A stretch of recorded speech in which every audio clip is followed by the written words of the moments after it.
Kita sering mendengar orang kata bahawa sains itu ialah ilmu barat. Dan juga kita sering juga mendengar orang sebut bahawa sains ialah ilmu kafir. Dan ada juga kita dengar orang katakan bahawa Islam dan sains saling bertentangan. Dan adakah benar Islam ini merupakan agama yang jumud? Betul ke?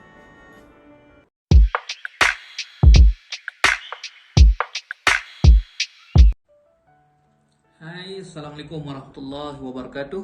Bersama dengan saya Muhammad Azam Mahan dalam segmen Betul ke?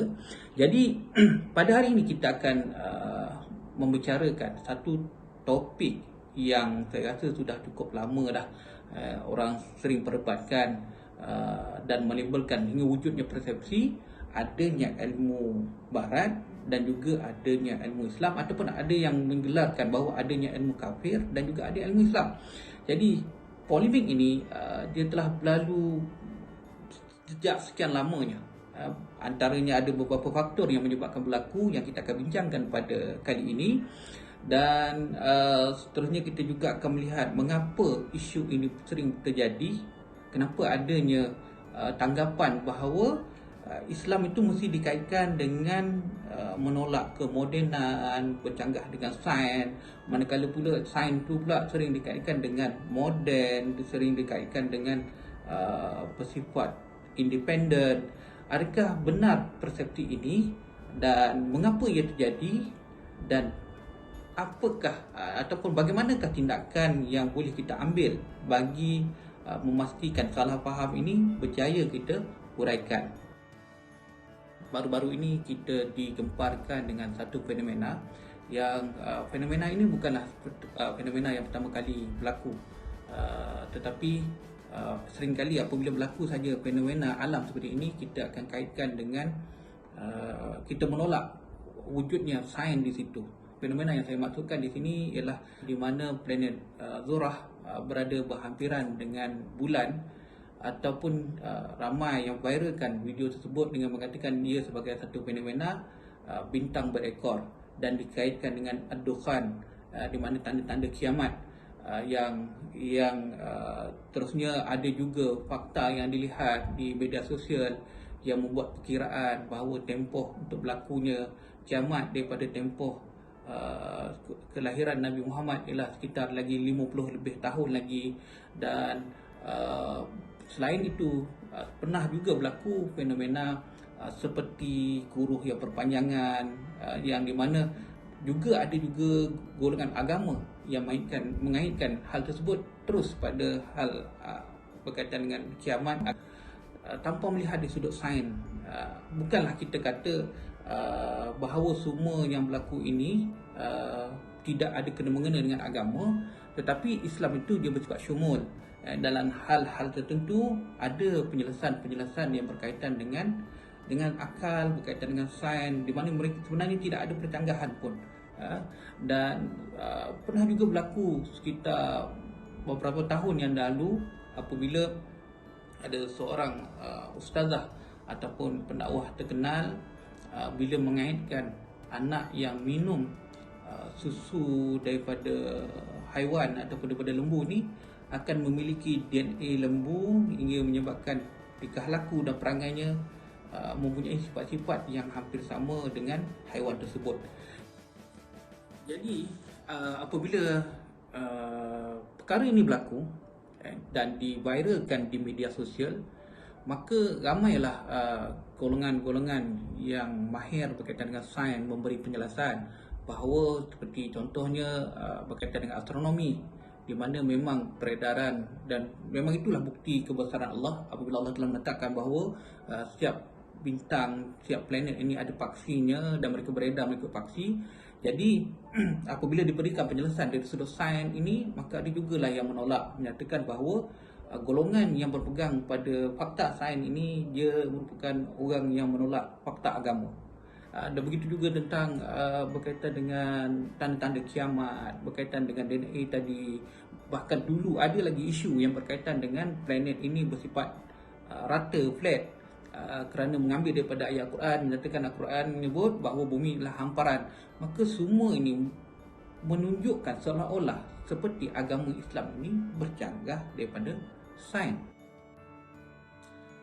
Saya ingin kongsikan pada anda semua satu klip video yang memaparkan satu peristiwa yang pernah berlaku di mana di Indonesia misalnya ada seorang tokoh tajdid yang bernama Kiai Haji Ahmad Dahlan, di mana ketika beliau kembali semula ke Indonesia setelah menuntut ilmu dan menunaikan haji di Mekah, perkara pertama ataupun perkara besar perubahan yang beliau buat apabila mengatakan arah kiblat Masjid Agung rupa-rupanya adalah tersasar daripada arah kiblat yang sebenar.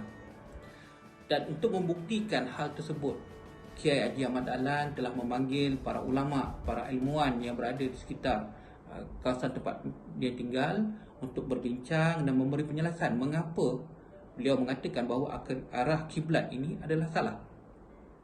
Dan semasa perbincangan, Kiai Ahmad Dahlan telah memberikan penjelasan dan mengemukakan bukti dengan berpandukan peta. Dan juga setelah melihat peta dan juga kompas yang digunakan oleh Kiai Haji Ahmad Dahlan untuk membuktikan arah kiblat, maka adalah yang bangkit dan menyoalkan, mengatakan bahawa apa yang digunakan oleh Kiai Haji Ahmad Dahlan itu ialah ilmu kafir kerana alat-alat itu tiada dalam Islam. Baiklah, bagaimana benda ini terjadi? Okay. Jadi hal ini sebenarnya terjadi disebabkan oleh satu fahaman yang kita sebut sebagai dualisme. Fahaman dualisme ini merupakan, kalau kita lihat daripada definisinya, dua itu bermaksud dua, manakala lism ataupun isma membentuk kata kerja, dan kalau digabungkan dualisme ini merupakan keadaan menjadi dua. Manakala Kamus Dewan Bahasa dan Pustaka mendefinisikan dualisme sebagai satu keadaan berdasarkan dua dasar yang berlainan dan perihal yang mendua, dan istilah ini sering dikaitkan dengan dikotomi, iaitu bermaksud membahagi kepada dua ataupun wujudnya dua kelompok dalam satu hal yang saling bertentangan. Dan dua fahaman ini memiliki asas dan juga landasan yang berbeza dari sudut sejarah, falsafah maupun ideologi. Konsep dualisme ini diambil daripada fahaman Yunani, di mana beranggapan bahawa setiap benda itu ada dua sisi. Setiap benda itu ada dua sisi, sama ada jasad dan juga roh, dan juga apa lagi kita katakan alam yang nyata dan tak nyata, baik dan jahat. Dan dia boleh dilihat dalam matematik apabila teori Pythagoras menyatakan bahawa adanya konsep dualisme di situ. Dan apabila dia dipahami, dia sekadar menyatakan bahawa ada satu konsep, satu yang bersifat nyata dan satu lagi bersifat tidak nyata. Konsep ini terus berkembang dan diteruskan oleh Barat apabila mereka, namun ketika itu mereka masih lagi berpegang bahawa ada dua unsur yang saling berlawanan tetapi wujud secara setimpal, di mana kedua-duanya adalah bersifat seimbang. Dan ini adalah konsep dualisme yang asal. Berbeza dengan Islam, di mana ketika ketemadunan keilmuan Islam, konsep dualisme ini juga wujud, tetapi dalam hal-hal yang berkaitan dengan ilmu sahaja. Apabila wujudnya dua pandangan, satu golongan yang disebut sebagai Ahlul Hadis dan satu lagi golongan yang disebut sebagai Ahlul Ra'yi. Golongan Ahlul Hadis adalah golongan yang berpegang teguh kepada wahyu semata-mata, manakala golongan Ahlul Ra'yi pula dia lebih pada mengutamakan ijtihad dan pandangan serta penggunaan akal dalam memahami sesuatu keadaan. Walau bagaimanapun, hal ini hanyalah berkaitan dengan keilmuan, dan di situ kita lihat Islam mula berkembang luas, di mana penguasaan dari sudut bukan sahaja dari sudut keilmuan agama, bahkan wujud juga penguasaan dari sudut sains sehingga mencapai zaman kegemilangan ataupun zaman emas Islam. Tetapi dalam masa yang sama juga ada juga sekelompok ataupun segolongan mereka ini yang masih mahu untuk mengekalkan hal-hal Islam itu supaya kekal dengan keadaan asalnya. Mereka ini beranggapan takut kerana apabila memang sekiranya kita lihat adanya setengah daripada ahli sains Islam yang apabila mereka terlampau fanatik dengan ilmunya, mereka akhirnya dilihat ada perlakuan atau pemikirannya itu bercanggah dengan akidah Islamiah. Manakala di barat ketika mereka menghadapi zaman gelap di mana ahli sains bermasalah dengan pihak gereja, jadi menyebabkan akhirnya mereka mewujudkan dualisme ini dalam semua aspek, bukan sahaja dalam aspek ilmu tetapi dalam aspek kehidupan, termasuklah aspek teologi dan agama. Okey, dan di situ melihat mereka menolak agama secara total. Berbeza dengan sebelum ini, mereka menyatakan bahawa walaupun berbeza di antara zahir dan batin tetapi saling mengakui.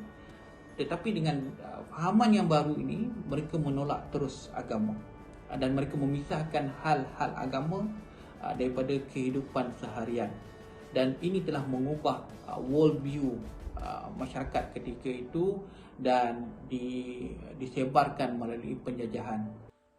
Kemuncak pada penolakan agama ataupun berfahaman sekular yang diamalkan oleh Barat ini ialah pada tahun 1957 semasa dalam persidangan para presiden Universiti Amerika Syarikat di Universiti Harvard. Mereka telah memutuskan bahawa ilmu hanya terdiri daripada ilmu kemanusiaan, sains kemasyarakatan dan juga sains tabi'i, dan mereka telah menolak agama sebagai salah satu cabang daripada ilmu. My first argument is quite what you expected, and that is religion hinders scientific endeavor. Even from the beginning, religion has opposed science, concocting childish arguments for every discovery ever made. It has dismissed evolution, the Big Bang Theory, and embryology as lies straight from the pit of hell. However, it seems to be much more reasonable that we are all descendants of Adam and Eve, who, by the way, were magically created, and it seems more reasonable that even until today, no one knows who wrote the Bible or the Quran. On the other hand, extraterrestrial life has been totally denied because we are the only civilization ever created, or that's what religion wants us to believe. You cannot expect people to just believe that in a continuous expanding universe, we are alone. Science is starting to answer all of the big questions. Questions like, how did we get here? Where did we come from? Where are we going? Have been with us for our entire existence, and we are finally reaching a point in our development where we are beginning to be able to address them. Okay, daripada klip video ini, apa yang kita dapat ialah kita dapat mendengar bahawa ada seorang etis yang berpegang teguh menyatakan bahawa sains ini bukanlah boleh dikaitkan dengan mana-mana agama, kerana pada peringkat awal mereka menyatakan bahawa agama dan sains itu saling bertentangan dan saling menolak antara satu sama lain. Dan ni yang kita fahami daripada asas tadi, bahawa daripada asalnya konsep dualisme akhirnya menjadi satu fahaman sekular yang akhirnya mereka menyatakan bahawa ada pemisahan yang jelas di antara agama dan juga sains, di mana menurut mereka bahawa sains itu tidak ada kena-mengena sikit pun dengan agama, dan oleh itu mereka klaim bahawa sains itu ialah milik golongan etis. Oleh kerana itu, apabila fahaman ini tersebar luas melalui penjajahan barat, termasuklah di tanah Melayu, maka apa yang disampaikan, diterapkan oleh pemikiran masyarakat ketika itu ialah pendidikan ada dua, satu pendidikan agama dan satu lagi pendidikan moden ataupun pendidikan ala barat. Ia boleh dilihat melalui mana-mana negara Islam yang pernah dijajah, maka kita akan lihat di situ ada wujudnya konsep dualisme dalam pendidikan, di mana pendidikan tradisional, misalnya di tanah Melayu ada pendidikan tradisional yang mengekalkan hal-hal agama, dibiarkan kekal, dan pendidikan tradisional ini berasas daripada ketika Islam tersebar ke tanah Melayu, Dan kalau kita kaji balik semula sejarah, bahawa ketika itu zaman ketamadunan ataupun zaman emas Islam telah jatuh. Dan kemuncak pada kejatuhan ini, kalau kita boleh kira, ialah ketika Baghdad diserang oleh Mongol, dan ketika itu telah jatuhnya ataupun telah runtuh musnahnya perpustakaan yang sangat hebat yang dipanggil sebagai Darul Hikmah. Kehebatan Darul Hikmah ini boleh kita lihat daripada video klip ini. Apa akan jadi bila kita gabungkan University Cambridge, Oxford, Harvard, MIT, Stanford? Kita letak dalam satu tempat. Kita akan dapat Baitul Hikmah Baghdad. Itulah tanggapan Profesor Ian McGarren daripada Johns Hopkins University. Baitul Hikmah adalah perpustakaan terhebat dan terulung dalam sejarah manusia. Ia merupakan puncak ketinggian ilmu Empire Abbasiyah yang jauh mengatasi semua tempat dan tamadun lain di dunia ketika itu. Daripadanya lahir jenis-jenis terhebat yang pernah dilahirkan oleh manusia. Tapi sekarang kita tak boleh nak tengok walau secepis pun tinggalan daripada perpustakaan ini sebab dia dah tiada. Jadi para penonton sekalian, ketika Baghdad ataupun ketika zaman kegemilangan ilmuwan Islam itu jatuh, ramai para cendekiawan yang telah dibunuh, dan dilihat bagaimana perpustakaan dimusnahkan, buku-buku dimusnahkan, dicampak ke dalam sungai dan dijadikan jabatan. Bahkan sungai itu pun menjadi hitam akibat dakwat-dakwat daripada buku-buku yang telah dimusnahkan ini. Dan maka yang menyebar luas Islam yang bergerak ke Nusantara ketika itu, di mana menurut pandangan sarjana adalah terdiri daripada kalangan ahli sufi dan ahli tasawuf, dan juga mereka yang mahir dari sudut ilmu fiqh. Golongan ulama ini telah menyebarkan Islam termasuklah ke tanah Melayu dan mengasas ataupun mengajar Islam itu dengan cara seperti mana yang mereka fahami, iaitu pendidikan awal Islam ketika itu lebihlah kepada memahami Al-Quran, lebih pada memahami hal-hal yang berkaitan dengan amal ibadah. Dan pendidikan ini diteruskan berzaman-zaman sehinggalah wujudnya pondok-pondok dan pondok-pondok yang bersifat tradisional yang memberi penumpuan dalam aspek-aspek agama sahaja. Manakala ilmu-ilmu moden telah dikesampingkan, termasuklah ilmu yang telah dipegang, dikuasai oleh para ulama Islam sebelum itu. Ketika penjajahan berlaku di tanah Melayu, sekolah agama ataupun pondok-pondok ini telah dibiarkan oleh penjajah barat. Manakala mereka telah mewujudkan sekolah-sekolah barat dengan memberi keutamaan terhadap ilmu-ilmu, sains, teknologi dan sebagainya, dan memberi kelebihan pula pada sekolah-sekolah seperti ini, seperti mereka yang mendapat pendidikan di sekolah vernacular misalnya, diberikan peluang untuk menjawat jawatan dalam kerajaan. Manakala sekolah-sekolah agama dibiarkan tanpa bantuan, dibiarkan bergerak sendiri, dan di ketika itulah wujudnya dualisme, di mana terdapat dua sistem pendidikan, satu pendidikan tradisi Islam dan satu lagi pendidikan moden barat. Dan kedua-dua sistem pendidikan ini dilihat saling bertentangan, sehingga kan ada beranggapan sekiranya kalau hendak masuk syurga, perlu masuk ke sekolah agama, dan sekiranya hendak moden, mewah dan bercanggah daripada sudut Islam, maka masuklah ke sekolah vernacular. Hal ini mewujudkan satu persepsi yang sangat buruk apabila Islam dilihat sebagai anti kemodenan, dan juga untuk moden mesti melupai nilai-nilai agama. Maka dua persepsi ini adalah sangat buruk dan sangat bertentangan dengan ajaran Islam yang sebenar. Bercerita tentang faktor mengapa masih wujudnya dualisme ataupun fahaman dualisme sama ada dalam kalangan orang Islam itu sendiri ataupun daripada kalangan masyarakat lain, maka pernah satu ketika dalam satu pembentangan kertas kerja, saya membentangkan kertas kerja saya bertajuk konsep tauhid dalam pendidikan Islam. Di antara perkara yang saya sentuh ialah faktor mengapa sekularisme itu menjadi memuncak. Yang saya tekankan di situ bukan sahaja disebabkan oleh golongan-golongan yang berfahaman mengabaikan Islam dengan menyatakan bahawa ilmu-ilmu Islam ini tidak perlu dipelajari, tetapi turut disemarakkan lagi oleh sekelompok orang Islam yang beranggapan mereka perlu kekal dengan ilmu-ilmu agama sahaja dan meminggirkan ilmu-ilmu berkaitan dengan sains, teknologi, astronomi dan sebagainya. Jadi kenyataan saya itu telah menyebabkan ada salah seorang daripada audien berasa tidak senang.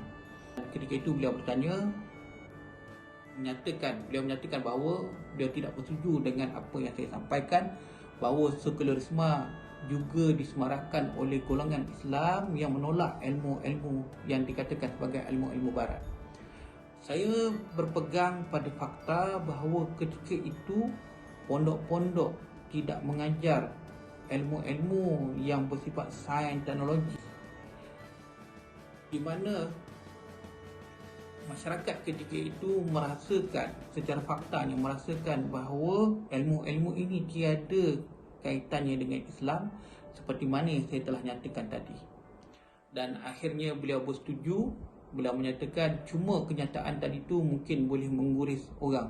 Saya kata inilah hakikat kebenaran yang perlu kita terima, kerana memang ada golongan orang Islam ini yang masih lagi melihat ilmu-ilmu sains itu, ilmu-ilmu teknologi, ilmu-ilmu pemodenan itu sebagai ilmu-ilmu kufar dan tiada manfaat. Sedangkan Islam itu bersifat syumul, Islam itu merangkumi semua hal-hal kehidupan kita. Sedangkan pada suatu ketika dahulu, para cendekiawan bukan sahaja mereka menguasai ilmu agama dengan baik, mereka juga menguasai ilmu dalam bidang-bidang yang lain. Jadi itu sahaja kupasan dalam Betul Ke kali ini. InsyaAllah kita berjumpa lagi dalam siri yang akan datang. Yang baik datang daripada Allah SWT, yang kurang dan lemah itu datang daripada kesilapan diri saya. Saya sudahi, wabillahi taufiq wa hidayah. Wassalamualaikum warahmatullahi wabarakatuh. Terima kasih.